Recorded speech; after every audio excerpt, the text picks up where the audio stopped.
Hello everyone, my name is Becca and welcome to my channel. Here we focus on all things middle grade literature, but specifically the first chapters of your favorite middle grade novels. I am so excited to share a little bit from this novel, Save Me a Seat, with you today. This novel came out back in 2016 and I remember it being a real favorite of mine when it first came out, and I just happened to stumble across it when browsing around my library this morning and thought, I haven't done a read aloud of this amazing novel, and we're going to do it today. So I'm going to start off by reading you the excerpt from the front inside cover, which will give us an idea of what this novel is all about. A new friend could be sitting right next to you. Joe and Ravi might be from very different places, but they're both stuck in the same place, school. Joe's lived in the same town all his life and was doing just fine until his best friends moved away and left him on his own. Ravi's family just moved to America from India, and he's finding it pretty hard to figure out where he fits in. Joe and Ravi don't think they have anything in common, but soon enough, they have a common enemy, the biggest bully in their class, and a common mission to take control of their lives over the course of a single crazy week. All right, so the way that this novel works is each chapter alternates from the back and forth from the perspective of Joe and Ravi. So for the sake of this video, I think it makes the most sense to read the first two chapters, which would cover one chapter from Ravi's perspective and one chapter from Joe's perspective. Monday, chicken fingers. Chapter 1 is written from Ravi's perspective. Most people in America cannot pronounce my name.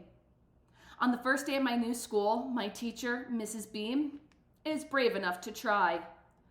Sir Yay Nay, she says, her eyebrows twitching as she attempts to sound it out. Suriyanan, I say slowly. She tries again, but it is no better. I'm gonna have to work on that, she says with a laugh. I laugh too. Narayanan is my surname. My first name is Ravi. It's pronounced Ra-Vi, with a soft Ra and a strong V. In Sanskrit, it means the sun. In America, people call me Ravi, with a stress on the first syllable. That doesn't mean anything. Patience is a virtue, Amma reminds me often. She believes that with time, people will learn how to say our names correctly. My grandmother tells her not to hold her breath. We moved to Hamilton, New Jersey a few months ago, May 13th to be exact. I am fresh off the boat, as they say. My father got a promotion at his IT company in Bangalore, so they transferred him to America. In India, Amma, Appa, and I had our own house with a cook and a big garden. We even had a driver to take us wherever we needed to go. My grandparents lived in their own nearby flat. Now we all live together in a townhouse in a place called Hamilton Mews. Things are very different here in America. Appa takes the train to work. We don't have a cook anymore, so Amma has to prepare all the meals herself. Our new house is much smaller than the old one. There's only one bathroom upstairs, which I share with my grandparents. I wouldn't mind so much, except that Peripa likes to take long showers, and Perima leaves her teeth in a glass by the sink at night. I learned to speak English when I was very young. We speak mostly English at home, and I went to an English medium school. But for some reason, people here in New Jersey have trouble understanding me when I speak. I'm trying to learn how to swirl my tongue to sound more American. My grandmother doesn't like it. Be proud of who you are and remember where you come from, she tells me. If you're not careful, you'll turn into one of them. Your grandfather didn't slave in the tea plantations so that his only grandson would become some rude, overweight, beef-eating cowboy. I don't think Perima likes America. My school in India was called Vidya Mandir, which means Temple of Knowledge. My new school is called Albert Einstein Elementary. Prima could hardly wait to show off to all her friends at home that her grandson had been accepted to a school named after a scientific genius. I am not a scientific genius, but I am a very good student. My favorite subjects are math, English, and sports, especially cricket. Boys and girls, please welcome our new student, Ravi, Mrs. Beam says after she has taken the roll call. He's come to us all the way from India. Isn't that exciting? Mrs. Beam is short and round. When she smiles, her eyebrows touch each other. As I look around the room, a sea of mostly white faces stares back at me. I feel a little nervous.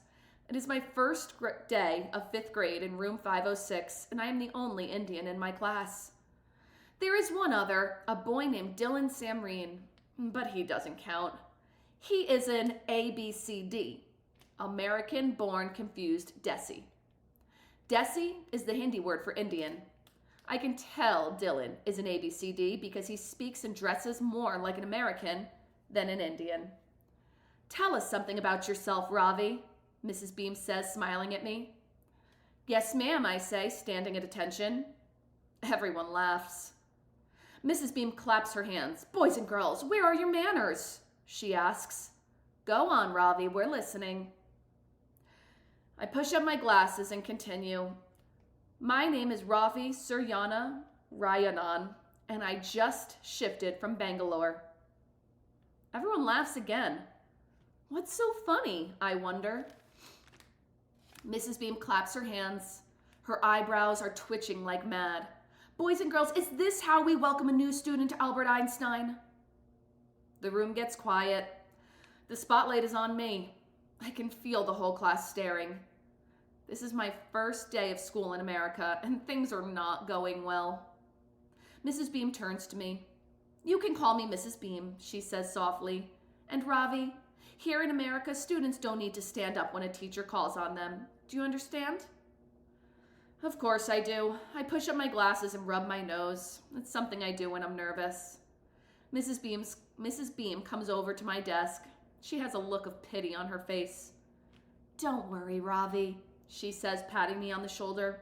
You can introduce yourself to the class later, after you've had a little time to work on your English. We have a very nice teacher named Miss Frost in the resource room. I'm sure she can help you. I want to say, 1, my English is fine. 2, I don't need Miss Frost. And 3, I was top of my class at Vidya Mandir. But here's what I do instead. Push up my glasses, rub my nose, sit down and fold my hands. My friends and teachers at Vidya Mandir would have a good laugh if they could see me now. Their star student taken for an idiot. What a joke. Mrs. Beam is writing out our homework on the board. I open my notebook and carefully copy down the assignment. Out of the corner of my eye, I see Dylan Samreen staring at me. He looks like a movie star straight out of Bollywood. His long, shiny black hair falls over one eye. With a quick jerk of his head, he shakes it away. Then he smiles and winks at me. I smile back. Dylan Samreen may be an ABCD, but I think he wants to be my friend. All right, chapter 2 is now written from Joe's perspective, the other main character. My name is Joe, but that's not what most people call me. Not at Einstein, anyway. I've never been a big fan of school, except for lunch. Eating is one thing I'm really good at. I've always been tall for my age, but lately I've been growing so fast my clothes don't fit anymore. Even the ones we bought a few weeks ago. I'm always hungry. A lot of kids wouldn't be caught dead eating school lunch. They call it mystery meat and slop, but I don't mind. Every week it shows up in the same order. Chicken fingers, hamburgers, chili, macaroni and cheese, pizza. By the way, it's not a coincidence that Tuesday is burger day and Wednesday is chili day, because at Einstein, hamburgers get recycled. It's not as bad as it sounds. The leftover burgers from Tuesday get dumped into a big pot with beans and some other junk, and presto changeo, on Wednesday you've got chili. Everybody knows I don't talk much at school. My best friends, Evan and Ethan, used to call me Blabbermouth as a joke, but I guess I'm not going to be hearing that much now since they both moved away over the summer. To be honest, they were a little weird, but I'm going to miss them anyway. Evan, Ethan, and I ate lunch together every day last year, and they had to go to the resource room for extra help, same as me. Not that we had the same problems. For one thing, they were both super hyper, and I'm not. This year I'll have to go by myself to see Miss Frost, and I'm not sure who I'm going to eat lunch with. Probably no one. People think you're unfriendly if you don't talk to them, but they don't understand that it's a problem for me, that it's so noisy in the cafeteria. My brain and noise don't get along together. Last year I had Mrs. Barnes for my teacher. Mr. Barnes is epic. He can bounce a hacky sack on his knee 100 times without messing up. I had never even heard of a hacky sack until Mr. Barnes brought one to school.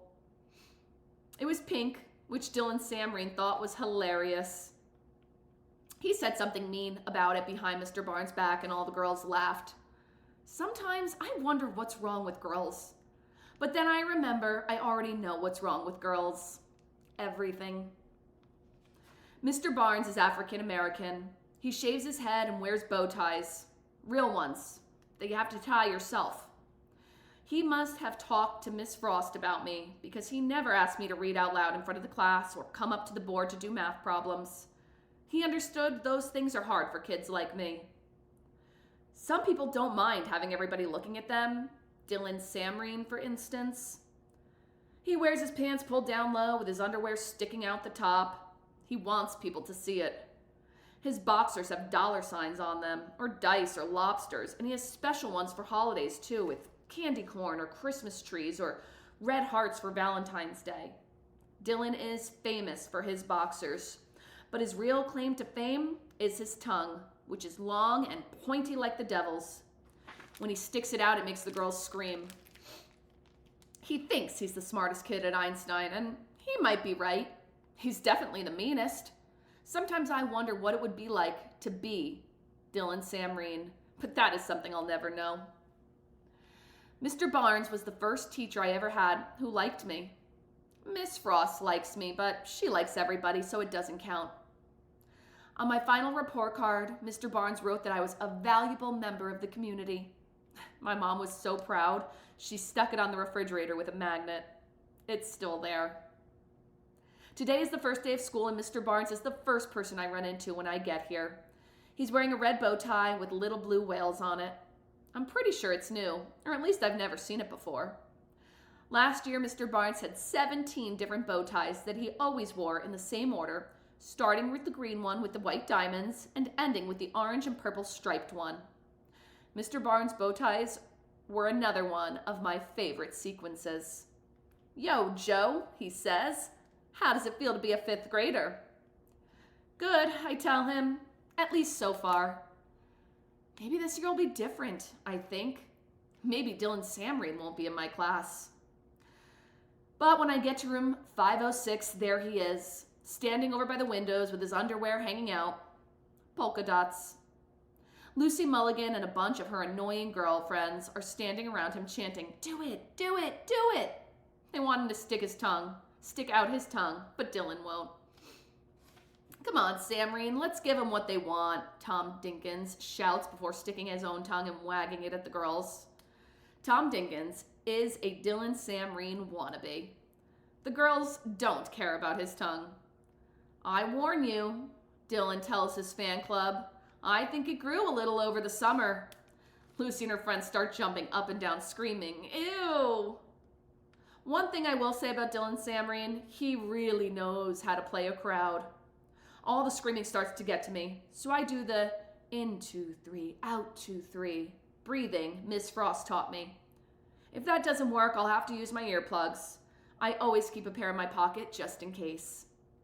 They come in different colors, but I like the tan ones the best because they don't show as much.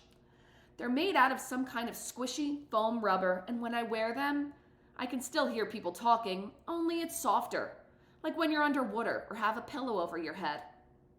I'm allowed to wear my earplugs in school whenever I want, but mostly I use them in the cafeteria, on the playground, and in gym class. "Settle down and take your seats," announces Mrs. Beam, my new teacher. This is her first year teaching at Einstein, and she looks a lot younger than any of the other teachers I've had. She's shaped kind of funny, wider on the bottom than the top, and she's shorter than me, which is weird considering she's my teacher.